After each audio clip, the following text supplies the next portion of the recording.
Au TEP à tous, bienvenue sur la chaîne des panafricanistes par essence, par conviction et par excellence. Celle des citoyens kémites par nécessité et obligation de combat. Nous sommes une chaîne qui n'est guidée que par nos ancêtres, et rien que par les ancêtres qui appartiennent à l'égrégore du monde noir. Par conséquent, nous ne croyons en aucun Dieu venu de l'étranger. Toutefois, cette vidéo n'est aucunement destinée à inciter à la haine ou à la violence, car nous menons un combat qui est d'abord et avant tout spirituel, intellectuel et démocratique. Ensuite, il est politique, géopolitique et géostratégique, contre l'impérialisme, le colonialisme, le néocolonialisme et l'endocolona, qui sont tous qualifiés de crimes contre l'humanité. Nous menons ce combat sur la base du principe fondamental que nous avons hérité de nos ancêtres kémites, qui est celui de la Mahat, c'est-à-dire solidarité, vérité et justice. Vous êtes donc en droit de connaître la vérité et nous avons l'obligation de vous dire la vérité, rien que la vérité, afin que justice soit rendue au continent africain. Et ça, c'est notre modeste contribution dans cette noble lutte en faveur de la souveraineté, la dignité, la solidarité et l'unité africaine. C'est exactement ça que nous appelons le panafricanisme. Bien-aimés frères et sœurs, nous allons vous parler du coup de maître, un coup de génie du président Archange Touadéra, qui vient de piéger les États-Unis d'Amérique et il les a eus comme des bleus dans un sac. Ils sont fermés et attachés. Et c'est irrécupérable. Un vrai génie. Ah oui, maintenant je crois que le président Touadéra, c'est un mathématicien. C'est un vrai mathématicien. Je ne l'avais pas vu venir, malheureusement. Parce que je l'ai critiqué moi-même. Je suis tombé dans le piège. Mais pas dans le même piège que les Américains. Non, je l'ai critiqué. Lorsqu'il a reçu, il a accepté, il a laissé venir au Centrafrique les mercenaires américains. Mais la décision n'est pas venue de... En fin de compte, la décision n'est pas vraiment venue de lui. C'est l'ONU qui a décidé, qui les a pris et puis ils ont décidé. Les États-Unis ont informé l'Organisation des Nations Unies, puisque la ministre des Affaires étrangères s'était plaint. J'étais pas content parce que je pensais que le président Touadéra pouvait, il devrait d'ailleurs, dire non, les renvoyer chez eux, comme Assimi Goïta l'avait fait avec les Danois. Il a dit non, vous êtes venus sans visa. Le visa, celui qui vous a donné le visa, c'est la France. Donc allez-y en France, installez votre base en France. C'est la France qui vous a autorisé de venir. Allez-y donc en France pour aller installer votre base. Pourquoi vous venez chez nous ici? Chez nous ici, là, il faut que nous, on vous donne le visa. Et le visa, c'est en fonction de nos règles à nous, pas les vôtres. Donc, moi, je me disais que le président Touadéra pouvait le faire aussi. Parce que c'est un État souverain. Et lui, il a plus de force parce que lui, il n'est pas venu à la suite d'un coup d'État. Lui, il a eu le pouvoir légitimement. Il a été élu, comme eux, ils aiment le dire. Oui. Alors, ce que je comprends maintenant, c'est que le président Touadéra a fait comprendre à tout le monde que moi, je reçois tout le monde. Je reçois les Russes, je reçois les Américains, je reçois les Français, je reçois les Chinois, je reçois n'importe qui. Si vous voulez vous installer, il n'y a pas de problème. Eh oui. Et les Américains, ce qu'ils ont fait, c'est qu'ils ont envoyé une compagnie de sécurité. Des mercenaires.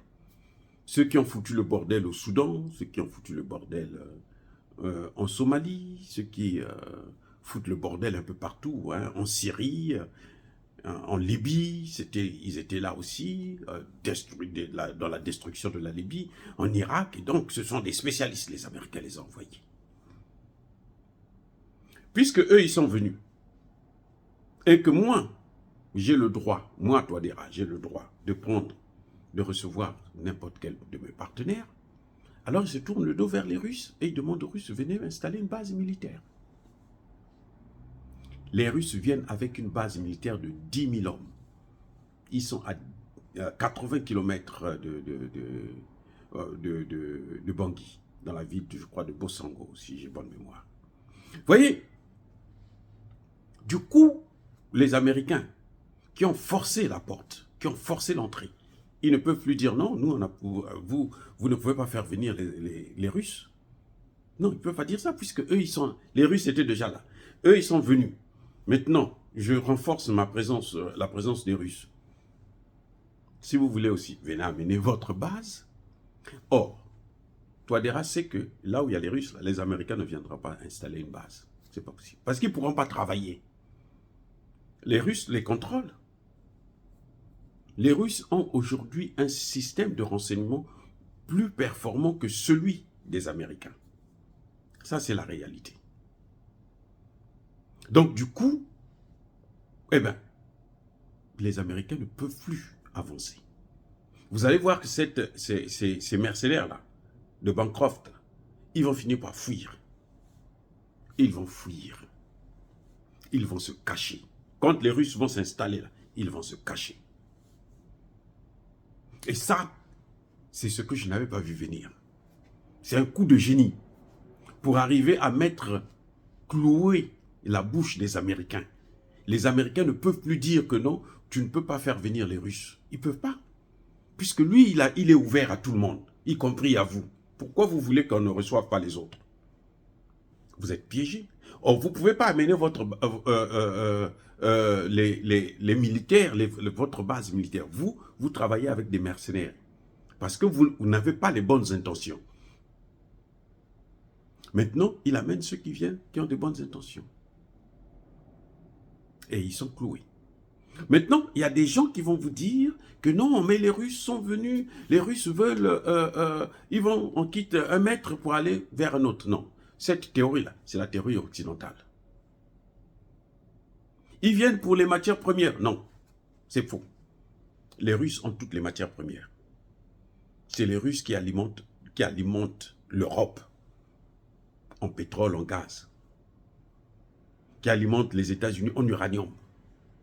Ce sont eux qui alimentent les pays comme, comment vous appelez ça, l'Inde, la Chine et autres. Les Russes ont la terre. C'est 17 millions de kilomètres carrés pour 150 millions d'habitants. Vous ne voyez pas que nous, on est 30 millions de kilomètres, on a 30 millions de kilomètres carrés, on est 1,5 milliard. Donc eux, ils ont l'espace, ils ont les matières premières. C'est d'ailleurs pour ça que les Occidentaux veulent détruire la Russie, veulent balkaniser la Russie. C'est à cause de ces matières premières-là. Donc les Russes ne viennent pas pour nos matières premières. Et d'ailleurs, même s'ils viennent pour les matières premières sont faites pour quoi? Pour les exploiter. Le problème, ce n'est pas venir pour les matières premières. Le problème, c'est comment travailler avec les propriétaires de ces matières premières-là pour que ce soit des accords gagnant-gagnant. C'est ça le problème que nous devons voir. Vous savez, j'ai toujours dit dans mes vidéos, les Chinois ont une technologie, ils sont bons, très bons même. Mais les Chinois, si vous êtes idiot, si vous êtes bête, ils vont vous baiser la gueule. Ils vont jouer avec vous. Et ils vont vous piller d'une manière, peut-être même plus que les Occidentaux. C'est à vous d'être sérieux. C'est à vous de savoir ce que vous voulez. Les matières premières, le cobalt, coltan et autres, en RDC, il y a une bonne partie exploitée par les Chinois. Mais il n'y a pas d'un gouvernement. Les Congolais, ce qui leur plaît, c'est prendre l'argent, mettre dans les poches. Les 10%, les ceci. Mais les Chinois font leur fête. Dans ces conditions, ils font leur fête. On ne peut pas concevoir qu'il y a des Congolais qui ont des mines. À eux, c'est personnel, ça leur appartient. Des généraux, machin. C'est pour ça d'ailleurs que la guerre ne s'arrête pas dans le Kivu. Parce que ces généraux-là, pour eux, il faut que ça continue. Plus ça va continuer, plus ils vont continuer à s'enrichir. C'est ça le problème. Donc le problème, ce n'est pas que quelqu'un vienne pour venir exploiter les matières premières. Mais c'est comment cette personne, comment ce pays, comment ce partenaire exploitent vos matières premières. Est-ce qu'ils vont faire comme les Français, qui ont exploité pendant plus de 60 ans l'uranium du Niger? C'est certainement avec cet uranium qu'ils ont eu leur bombe atomique.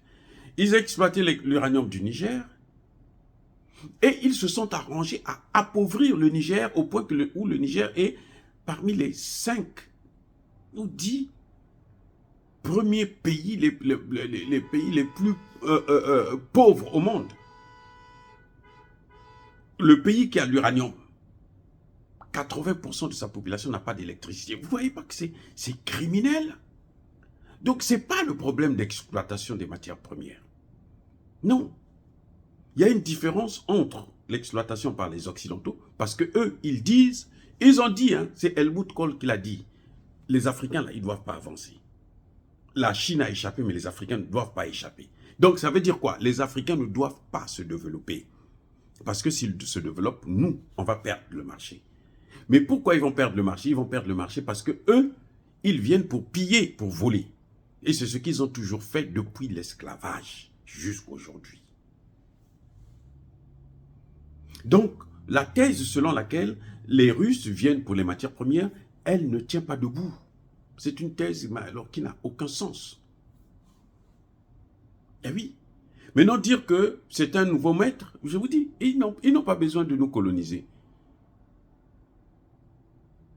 Nous sommes déjà dans la 3e guerre mondiale. Il faut le savoir. L'Afrique est en guerre. L'OTAN est en guerre contre l'Afrique. Et nous n'avons aucune armée capable de rivaliser contre l'OTAN. Aucune. Même pas l'Afrique du Sud. Sur l'Afrique du Sud, c'est des peureux. Même pas l'Afrique du Sud. Nous sommes obligés d'avoir des partenaires pour l'instant. Le temps qu'on s'organise. Vous avez vu comment le Mali a fait? Il n'a pas chassé tous les militaires étrangers d'un coup. Non. Ça a été par tranche. Les derniers en date, c'est la MINUSMA. C'est comme ça qu'il faut faire. Maintenant que nous n'avons pas encore la possibilité, on est obligé d'avoir un partenaire qui peut rivaliser avec eux. La Russie l'a fait avec la Syrie. Aujourd'hui, le président syrien est toujours là à cause des Russes. S'il n'y avait pas les Russes là, ce serait terminé. Si les Russes n'ont pas sauvé le fils de Kadhafi, les services secrets français l'auraient tué. Aussi simple. Regardez ce qu'ils ont fait de l'Irak, de l'Afghanistan, de la Libye, de la Somalie, ce qu'ils sont en train de faire du Soudan. Parce qu'on n'a pas des armées, on n'a pas de partenaires sérieux. Maintenant, pour une fois, il y a un qui est là, qui a toujours été là lorsque nous avons des problèmes. On est là à se méfier, non, parce que, non. Les Russes savent qu'ils viennent et ils vont partir. Dès que ceux-là vont partir. Si eux, ils n'ont pas besoin, si eux, ils ne veulent pas voir les Russes, qu'ils restent eux aussi chez eux, qu'ils restent chez eux. C'est le message que Touadéra est en train de dire. Vous êtes venus, pourquoi vous m'interdisez de faire venir les autres? Ce sont mes amis. Quand j'étais en difficulté, ce sont eux qui m'ont aidé. Si vous ne les aimez pas, ça vous regarde. Et pire, c'est que vous continuez à coopérer avec eux, puisque vous achetez leur pétrole. C'est ce que disait Mandela. Pourquoi vous pensez que vos ennemis doivent absolument être nos ennemis? Quand nous, en Afrique du Sud, on souffrait, c'est Kadhafi qu'on a vu. Ce n'est pas les Américains. Les Américains soutenaient le régime d'apartheid. Mandela l'a dit, ici aux États-Unis. Donc, je salue vraiment l'idée du président Touadéra. C'est vraiment un coup de génie, c'est un coup de maître, c'est fantastique. C'est fantastique. Parce que là, les Américains ne peuvent plus lui dire, ne viens pas. Eux, ils sont venus, sans même qu'on leur donne l'autorisation. On les a acceptés. Mais maintenant, pourquoi ils ne veulent pas qu'on puisse faire venir nos amis, ceux qui étaient là quand nous on souffrait, quand on avait occupé 90% du territoire centrafricain. Et ce sont eux qui sont venus nous aider. En 3 mois, ils ont tout arrangé. Vous étiez où? Regardez les Américains, ils ont une base de drones au Niger. Ils n'ont jamais offert des drones, ni au Mali, ni au Burkina Faso, ni au Niger. Et vous dites que ça, ce sont des partenaires sérieux qui veulent nous voir gagner la guerre contre le terrorisme? Non, c'est pas possible. Ce qu'ils offrent au Burkina Faso sont des motos. Vous croyez que les Burkinabés sont encore à l'étape des motos? C'est pour ça d'ailleurs que nous, on a condamné ça. On a critiqué. Voilà.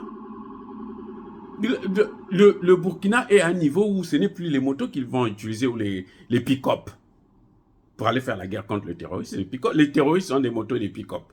Vous allez faire une guerre de face à face et tout, et puis vous allez avoir des pertes énormes, inutilement. Ils ont des drones. On ne vous donne pas les drones. Même si vous ne demandez pas. Au lieu de vous offrir la poubelle, il vaut mieux se calmer, vaut mieux laisser tomber. Voilà. Donc, le président Touadéra a bien agi. Et j'espère qu'il ira très vite pour que cette base-là puisse s'installer. Il faut le faire le plus rapidement possible parce qu'eux, ils ne sont pas en train de jouer. Ils veulent encercler le golfe de Guinée. Ils veulent attaquer l'Afrique. Ils ont déjà commencé. Ce n'est pas pour rien que vous les voyez au Mali, et plutôt en Côte d'Ivoire, Sénégal, un peu partout. Ils ont besoin d'une base aussi au Sénégal. Au Centrafrique, au Tchad, là, à côté du Centrafrique, vous avez 40 000 soldats français. 40 000 soldats français. Vous vous rendez compte? Et vous ne voulez pas que le président Touadéra puisse s'allier avec quelqu'un qui peut l'aider en cas de... Non. Et une base militaire russe, là, au Centrafrique, mais c'est toute l'Afrique centrale qui est protégée. Oui. Ils veulent faire la guerre, ben ils vont faire la guerre avec des gens qui ont les mêmes moyens de faire la guerre comme eux. Voilà, aussi simple que ça. Et c'est ça le problème des Russes. Eux, ils ne viennent pas pour les matières premières. Ils peuvent prendre des matières premières, mais ils peuvent aider. Le Botswana, aujourd'hui, c'est un grand pays qui est en train de... c'est un pays qui est en train de sortir de la pauvreté. À cause de qui? À cause des Russes. Ce n'est pas les Canadiens, ce n'est pas les Américains. Citez-moi un seul pays où les Américains sont venus et ils ont développé, notamment en Afrique. Citez-moi un seul pays. À Djibouti, là, il y a Américains, Français, Anglais, Allemands, Italiens, tout le monde, y compris Chinois. Vous avez quoi à Djibouti? C'est la misère la plus totale. Vous allez dans la base militaire américaine, il y a l'électricité. Dès que vous sortez de la base militaire américaine, vous êtes dans l'obscurité. Vous croyez que c'est ça les partenaires? C'est ça les partenaires? Ça n'a aucun sens. Et c'est ridicule. Oh, bien-aimés frères et sœurs, je persiste et je signe. Encore une fois de plus, soyez bénis, abondamment bénis par le Dieu des Kémites et par nos ancêtres angélisés. Mais que tous ceux qui persécutent le continent africain le pillent et le déstabilisent, qu'ils soient noirs, blancs, chinois, arabes, juifs, indiens ou qui qu'ils soient punis, maudits, foudroyés, neutralisés, écrasés, effacés par le Dieu des Kémites et par nos ancêtres angélisés. Vive l'Afrique éternelle. J'ai dit et j'assume.